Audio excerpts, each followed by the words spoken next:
Welcome to CPI Case 401. Attending Investigator Bartholomew Jackson. December 7th, the case of Scissor Lane.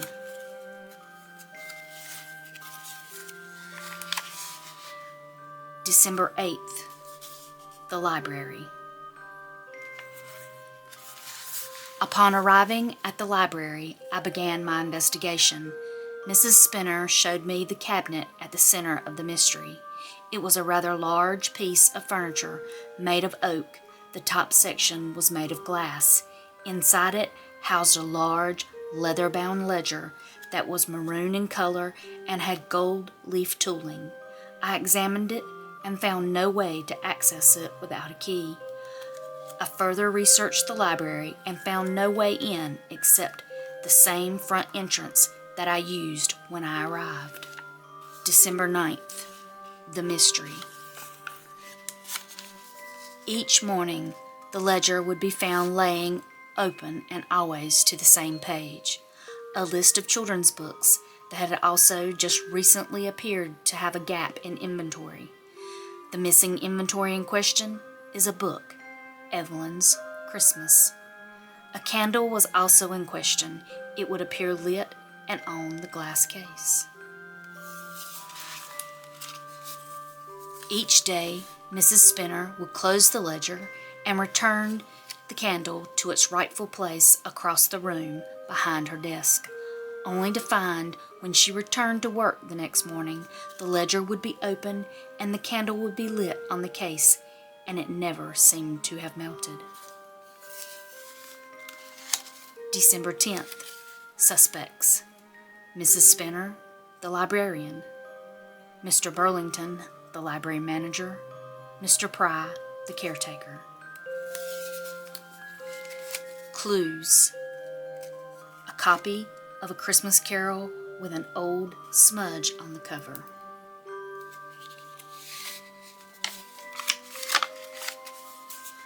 Blue smoke and a hidden bookshelf.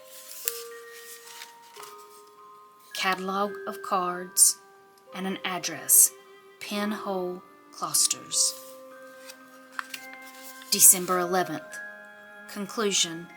I found Mrs. Spinner to be quite the culprit. Upon questioning her more, I found that she had taken the book out of jealousy, since she herself wished to be an author. December 12th. Case solved. As a final act of setting things right, we visited Pinhole Closter and found Evelyn and returned to her the copy of the book her grandmother had written for her, Evelyn's Magic Christmas. Welcome back to week 2, where I am working on the collaboration for #DD Advent 2024. This is a collaboration done by Tracie Fox. I will have the information down in the description box where you can go over and find her website and her Etsy site where you could pick up the kit that we're using for this collaboration. Each year, Tracie has done a December daily style Advent, and this year, she and her husband Jay did a Christmas anthology that they broke up into 5 stories. This week, we're working on the second story, The Secret Book. Also, down in the description box, there is a playlist of videos I've done for this anthology where you can go back and see the storage box that I put together to hold all 5 of my books, and also the story I did for the Christmas Cottage. This week we're doing The Secret Book. So this is how I have my book in my storage box. This is weeks 1, the Christmas Cottage, and when I finish I'll have weeks 3, 4, and then 5 will fit in the middle. An addition I did to last week's book is I decided to add these book plates on the books and book plates on the holders for the storage box. For this week, I've got my book, and I'm going to go ahead and take the storage box off because it is a little big and doesn't fit on camera super well.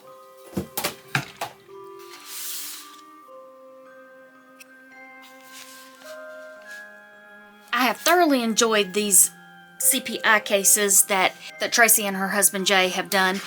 For this week's anthology, I created the journal very similar to how I created the journal for Christmas at the Cottage.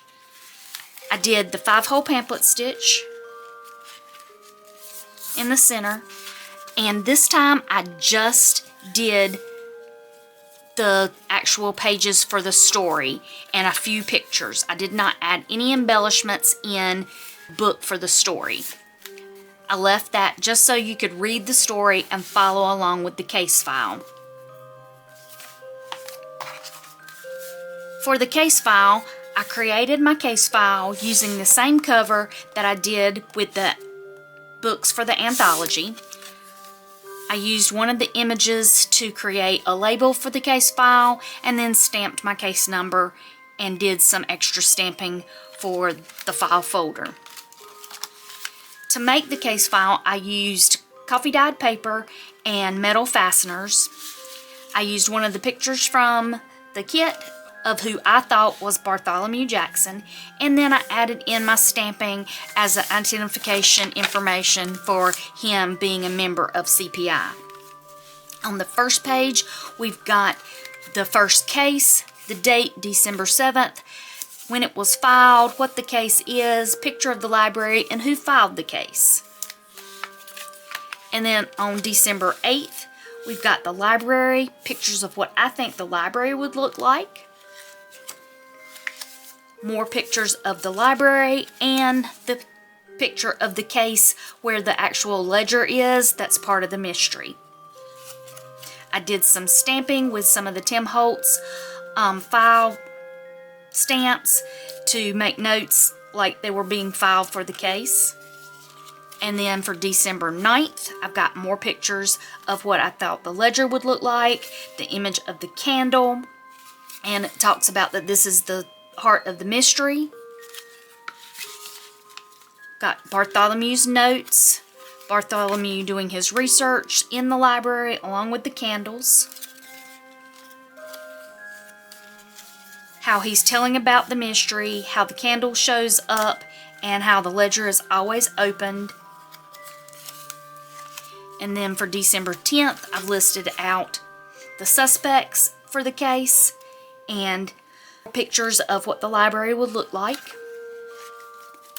Then I've included the clues, the Christmas Carol book, the smoke he sees, the hidden bookshelf he finds, the catalog of cards, and the address that he finds. And then finally, Bartholomew's conclusion of who he thinks is behind the secret book at Scissor Lane. And then finally, how he has solved the case and he returns this book to Evelyn.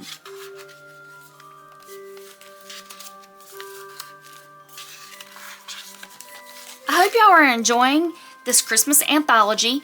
Please be sure to go over and follow all the collaborators. There is a link to this calendar where you can, on Tracie's website, where you can open each day to find each collaborator's video for that day. Again, my official video that will be a tutorial is going to be with the Magical Toy Shop, and it will be on December 27th. But I will have a video next week for Naughty Clarence, and following that, the Christmas Crush. So be sure to hit the subscription button and the notification bell so you'll be notified whenever I put up any new content. And until I see y'all again here in the attic, y'all take care.